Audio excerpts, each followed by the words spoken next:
Excellencies, distinguished guests, ladies and gentlemen, it's a great pleasure for me and my delegation to be part of this historical summit here in Djibouti. Let me take this opportunity to thank my older brother, His Excellency Ismail Omar Gele, for the warm welcome and hospitality accorded to me and my delegation.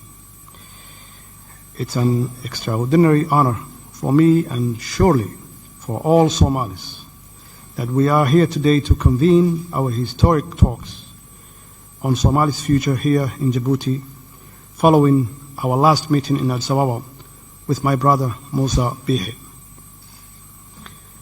The Somali government and its people also express true and sincere gratitude to the Prime Minister of Ethiopia, my brother, His Excellency Dr. Abiy Ahmed, who organized and arranged for me our first meeting with my brother Musa Bihi in Addis Ababa. We thank you, Dr. Abiy, for your support and commitment on resuming the talks between the two parties. Let me also extend my gratitude to the most senior diplomat, the United States Ambassador to Somalia, His Excellency Donald Yamamoto, for his role and commitment to ensure these historical talks to take place here in Djibouti. He really worked hard, day in and day out, to make sure that this conference finally come to fruition. I would also like to recognize the contributions of all other members here.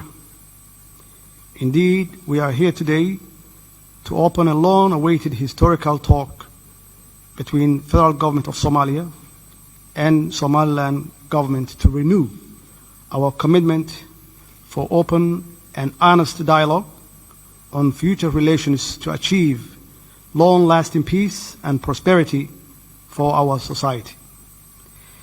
Federal government of Somalia is committed to address all outstanding issues and bridge the gap between the two sides. It was 20 years ago today when the historic Arta conference was held here in Djibouti, following 10 years of civil war in Somalia, and several unsuccessful reconciliation processes took place in the region. Thanks to the leadership of His Excellency Ismail Omar Gele, who finally succeeded to host the Somali Reconciliation Conference in 2000, which paved the way the formation of new Somali government.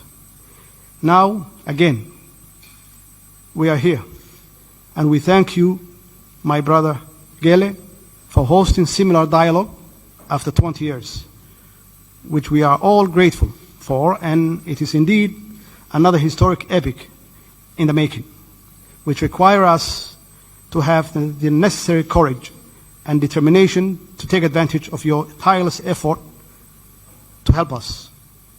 And yet, my brother Bihi and I are here to make very tough decisions so that our people will have a better and prosperous future.